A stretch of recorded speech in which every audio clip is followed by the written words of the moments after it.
அனைவருக்குமே வணக்கம். சற்று முன் கிடைத்திருக்கக்கூடிய ஒரு மிக மிக முக்கியமான செய்தி ஒன்று வெளியாகி உள்ளது. சற்று முன் பொன்முடி வழக்கில் உச்சநீதிமன்றம் இறுதி தீர்ப்பு இது மாதிரி பார்த்தீங்கன்னா செய்திகள் வெளியே இருக்கு. ஏற்கனவே அமைச்சர் பொன்முடி வழக்கில் சென்னை ஹைகோர்ட் பார்த்தீங்கன்னா அதிரடியாக உத்தரவிட்டிருந்த நிலையில இப்போ அதிரடியாக வருகின்ற 17ஆம் தேதி பார்த்தீங்கன்னா அவருடைய வழக்கை விசாரணைக்கு பார்த்தீங்கன்னா இறுதி விசாரணை நடக்க போகுது.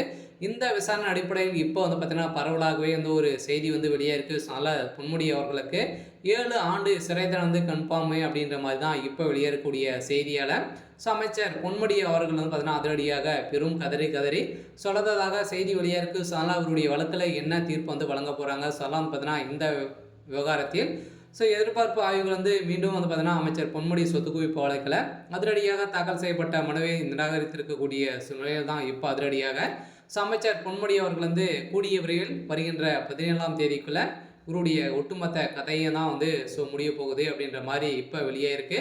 அதில் சற்று முன் பொன்முடி வழக்கில் உச்சநீதிமன்றம் தீர்ப்பு வழங்கியிருக்காங்க. என்ன அப்படின்றத தொடர்ந்து வீடியோவில் பார்க்கலாம். அதுக்கு முன்னாடி நம்ம சேனலுக்கு இப்போ தான் நீங்கள் முதல் முறையாக வந்திருக்கீங்க அப்படின்னா மறக்காமல் நம்மளுடைய சேனலை சப்ஸ்கிரைப் பண்ணி சப்போர்ட் பண்ணுங்கள். வாங்க வீடியோக்குள்ளே போகலாம். பார்த்தீங்கன்னா கடந்த 1996 2001ஆம் ஆண்டு காலத்து வரை திமுக ஆட்சியில் பார்த்தீங்கன்னா போக்குவரத்துறை அமைச்சராக இருந்தார். பதவி வகித்திருந்த அப்போது 1,36,00,000 ரூபாய் அளவுக்கு அதிகமாக சொத்து சேர்த்ததாக 2022 பொன்முடி அவருடைய மனைவியும் ஆகியோர் எதிராக பார்த்தீங்கன்னா வழக்கு தொடரப்பட்டிருந்தாங்க. இந்த வழக்கை தொடர்ந்து விசாரித்த வேலூர் நீதிமன்றம் பொன்முடி மீதான குற்றச்சாட்டுகள் எதுவும் நிரூபிக்கப்படவில்லை என கூறி பொன்முடி மற்றும் அவரது மனைவி விடுவிக்கப்பட்டிருந்த தீர்ப்பளிக்கிறது. இந்த விடுதலை உத்தரவை எதிர்த்து சென்னை உச்சநீதிமன்றம் தாமாக முன்வந்து விசாரணைக்கு எடுத்திருந்தது.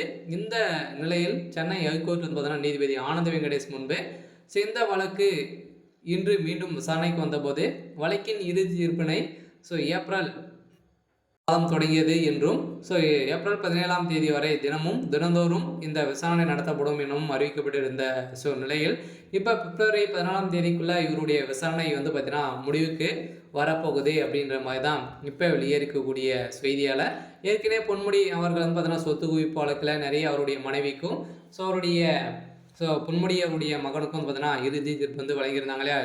பார்த்தீங்கன்னா எவ்வளோ ஒரு 50,000 ரூபாய் பெனால்ட்டியும் போட்டிருந்தாங்க. 7 ஆண்டு சிறை தண்டனை வழங்கியிருந்தாங்க. இருந்தாலும் அவருடைய உடல்நிலை குறித்தும் அவருடைய மூத்த உதவிகளும் கொடுத்து தான் பார்த்தீங்கன்னா இவருடைய வழக்கில் மீண்டும் பார்த்தீங்கன்னா மறுஆய்வு செய்து இவருடைய வழக்கில் ஒத்தி வச்சுருந்தாங்க. இதன் அடிப்படையில் தான் இப்போ பொன்முடி அவருடைய வழக்கில் இறுதி தீர்ப்பு வழங்கியிருக்காங்க. அவருடைய மகனும் இவருடைய பொன்முடி அவர்களும் கைது செய்யப்பட்டதாக ஒரு செய்தி வெளியே இருக்குது. என்ன நடக்க போகுது அப்படின்றத வெயிட் பண்ணி பார்க்கலாம். இது மாதிரி செய்திகளை தெரிஞ்சுக்கணும் அப்படின்னா மறக்காமல் நம்மளுடைய சேனலை சப்ஸ்கிரைப் பண்ணி சப்போர்ட் பண்ணுங்கள். தேங்க்யூ.